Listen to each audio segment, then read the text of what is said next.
उन्हाळा लागला आणि महाशिवरात्री जवळ आली की आपल्याला लगबग सुरू होते, ती म्हणजे वाळवण्याच्या पदार्थांची.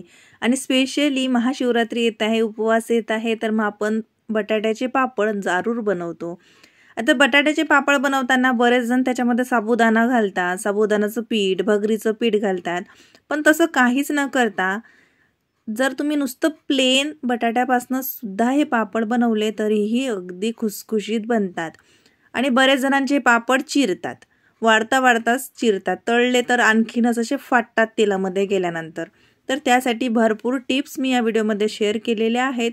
पापड बनवण्यासाठी मशीन नाही आहे तर काहीच गरज नाही आहे, एखाद्या डब्याने बनवा किंवा सरळ हाताने सुद्धा बोटाच्या साह्याने हे पापड तुम्ही अगदी सहजतेने वळवू शकता. पापड आपण अगदी पातळ बनवले तरी सुद्धा एकाही पापडाला चिरा गेलेली तुम्हाला दिसत नाहीये. तळल्यानंतर कढईत घातल्या घातल्या किती छान फुलतोय बघू शकता. अजिबात याच्यामध्ये सोडा वगैरे काहीच घातलेला नाहीये, तरी सुद्धा पापड बघा काय मस्त रंगावरती तळलेला आहे आणि काय मस्त फुललाय पाहू शकता तुम्ही. तर व्हिडिओ शेवटपर्यंत पहा, भरपूर टिप्स सहित मी शेअर केलेला आहे. तर चला रेसिपीला सुरुवात करूयात. तर नमस्कार मंडळी, मी आहे स्वाती आणि स्वातीज रेसिपीजमध्ये तुम्हा सर्वांचं खूप खूप खूप मनापासून स्वागत. आलूचे पापड बनवताना सर्वात महत्त्वाची गोष्ट म्हणजे बटाटे जेव्हा तुम्ही विकत घेता तेव्हा ते घेताना लक्षपूर्वक घ्या. ते अजिबातही त्याच्यावरती डागडूग नसले पाहिजेत. असा काही काळा डाग असेल तो आधीच काढून घ्या. आणि शक्यतोवर बटाटा असा प्लेन असला पाहिजे, अजिबातही त्या हिरवा वगैरे असतो काही बटाटे, तर तो अजिबात नसला पाहिजे. असल्यास तो काढून ठेवा, त्याचा पापड बनवू नका. आणि आलूची साल बघा थोडीशी पातळ वाटते, म्हणजे नवीन आलू आपण इथे वापरत आहे. आपण आज 1 किलोचे पापडाचं प्रमाण पाहतोय. तुम्ही किती किलो बनवत असाल तर त्यानुसार सर्व जिन्नस कमी जास्त करावं. दुसरी महत्त्वाची टीप म्हणजे बटाटे उकडताना ते पाण्यामध्ये सरळ कधीच उकडायचे नाही. पाण्यामध्ये म्हणाल तर मग तुम्ही म्हणाल मग कसे उकडायचे? पाण्यातच उकडायचे, पण पाण्यात घालून नाही उकडायचे. म्हणजे कुकरला खाली पाणी घालायचं, वरती एखाद्या पातेल्यामध्ये असे बटाटे ठेवायचे आणि ते वाफवून घ्यायचे. डायरेक्ट कुकरमध्ये पाणी घालून जर वाफवले ना तर ते जास्त पाणी सोक करतात, त्यामुळे आपला पापड हा व्यवस्थित होत नाही. म्हणून ही महत्त्वाची टीप आहे. खाली कुकरला पाणी घालायचं, त्याच्यामध्ये एक पातेलं ठेवायचं आणि त्याच्यात आलू घालायचं. आता इथे तुम्ही त्या ज्या आपण चाळणीमध्ये ठेवलं त्या चाळणीमध्ये सुद्धा हे किसून घेऊ शकता किंवा असं छोट्या किसणीने किसून घ्या. हाताने वगैरे अजिबात त्याला मॅश करत बसू नका, कारण छोट्या मोठ्या कुठलीच गुठळी आपल्याला याच्यामध्ये राहता कामा नये. म्हणून छोट्या किसणीने असं किसून घ्या. बरेच जणांचा प्रॉब्लेम येते की आलूचा पापड बनवताना तर व्यवस्थित बनला, पण वाढता वाढताच अगदी चिरले.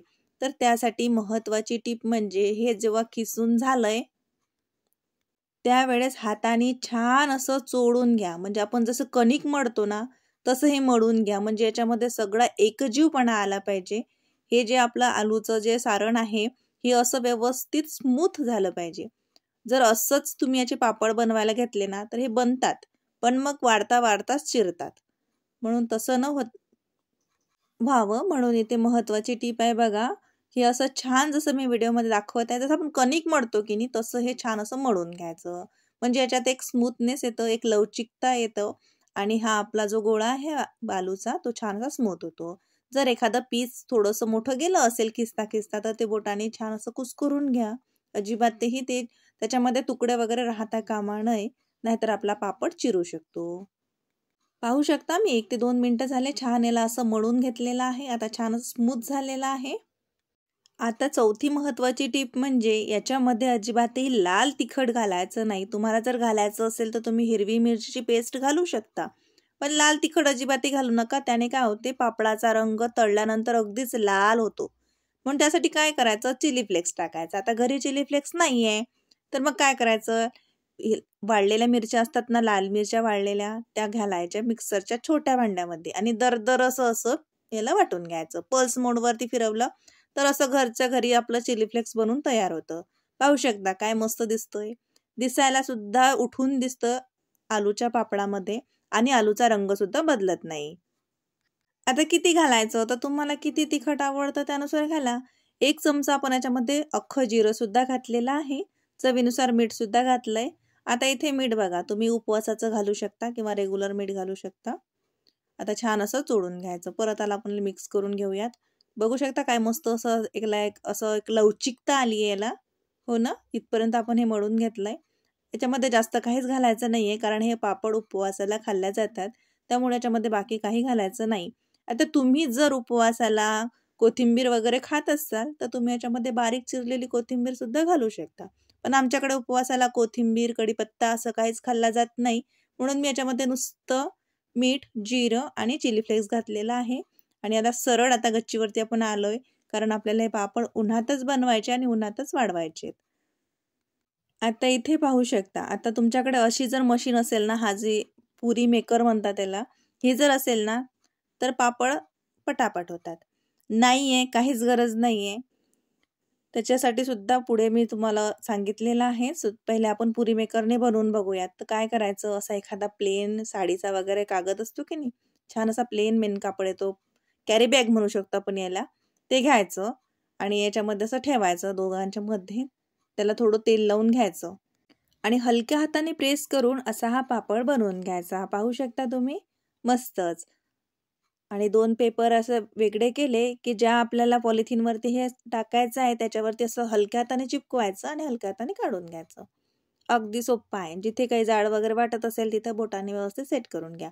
आता ही मशीन नाहीये तर मग काय करायचं, असे डब्बे तर आपल्याकडे असतातच ना, ज्याचं बुड हे प्लेन आहे. प्लेन बुडाचा डब्बा घ्यायचा, थोडासा जड असला तरी चालेल, नसला तरी हाताने सुद्धा प्रेस होतो. छोटीशी कॅरी बॅग घ्यायची, त्याचाच आपण एक भाग घेत आहे आणि हाताला थोडंसं तेल लावून याच्यातला गोळा घ्यायचा. आता पापड तुम्हाला जेवढा लहान मोठा जेवढा बनवायचा आहे तेवढा गोळा घ्यायचा. गोळा सुद्धा हातावरती थोडासा मॅश करून घ्यायचा, म्हणजे त्याच्यामध्ये अजिबातही गुठळे राहता कामा नये. आणि तो जेवढा जास्त मळाल ना तुम्ही, तेवढा पापड तुमचा प्लेन होईल, अजिबातही चिरणार नाही. हे नेहमी यासाठी सांगत आहे, कारण बरेच जणांना तोच प्रॉब्लेम जातो की पापड बनतात तर चांगले, पण उन्हातच वाळले की ते चिरतात आणि त्याचे तुकडे पडतात. तर गोळा जर तुम्ही व्यवस्थित मळून घेतला ना तर अजिबातही तुमचा पापड चिरणार नाही आणि तुकडे पण पडणार नाहीत. बघू शकता डब्याने किती छान बनलाय. आणि जिथे तुम्हाला जाड वाटत असेल तिथे असं बोटाने करा. आता डब्याने नाही करत बसायचं तर बोटाने सुद्धा अलगद होते बघा. काहीच याला लाटायची गरज नाही, काहीच नाही. बोटाने बोट फिरवत फिरवत तुम्ही छान याला गोलाकार देऊन हा पापड बनवू शकता. आहे ना सोपं? तर चला मग या पद्धतीने सर्व पापड आपण इथे बनवून तयार करूयात. आता 5वी टिप म्हणजे अशी की हे पापड तुम्ही उन्हामध्ये कडकडीत वाढवून घ्या. आता तुमच्याकडे उंच येत नसेल ना तर सुरुवातीला तुम्ही हे पहिल्या दिवशी पंख्याखाली ठेवू शकता. पण तुम्हाला जर हे पापड वर्ष 2 वर्षासाठी ठेवायचे असेल तर तुम्हाला याला उन्हात वाढवावंच लागेल. त्याने काय होणार, पापडाला वास लागणार नाही आणि पापड हा खराब होणार नाही. तर बघू शकता इथे आपले छान असे पापड बनवून तयार झालेले आहेत. मी मस्त मोठे मोठे पापड बनवले. तुम्ही जर छोटे छोटे बनवणार ना तर 50 पेक्षाही जास्त पापड बनवून तयार होतात बघा. साईज आपण आपल्या आवडीनुसार लहान मोठी ठेवू शकतो. आता हे पापड मी छान उन्हामध्ये ठेवलेत. 3 तासानंतर मी तुम्हाला दाखवते. तेव्हा एक टीप जर वापरली ना तर पापड हा अजिबातही तिरपा तारपा होणार नाही. असे पापड जेव्हा असे थोडेसे ओलसर असतात पण हाताला लागत नाहीत, अशा वेळेस काय करायचं, एकावर एक करून किंवा असे उलटे उलटे करून घ्यायचे. एकसारखेच जर वाढवले ना तर याचे आकार बदलतो, पाहू शकता तुम्ही. म्हणून 3 तासानंतर छान असे हे पलटून घ्यायचे. बाकीच्या रेसिपी सुद्धा आपल्या इथे वाढत आहेत. आणि आणखी थोड्या वेळ छान असे तापले म्हणजे वाढले की काय करायचं, एकावर एक ठेवायचं आणि त्याच्यावरती थोडंसं जड काही ठेवायचं, म्हणजे तो पापड तिरपा तारपा होणार नाही. तर पाहू शकता काय मस्त झालेला आहे. आणि पातळ बघा, माझा आतमधला हात तुम्हाला दिसतोय एवढा हा पापड आपण पातळ बनवलेले आहेत, पण अजिबातही चिरलेला नाहीये, अजिबातही तुकडा कुठल्याच पापडाचा पडलेला नाहीये. तेलामध्ये तळताना बघा काय मस्त फुलतोय. पापड तळताना तेलाचं टेम्परेचर छान कडकडीत गरम असावं.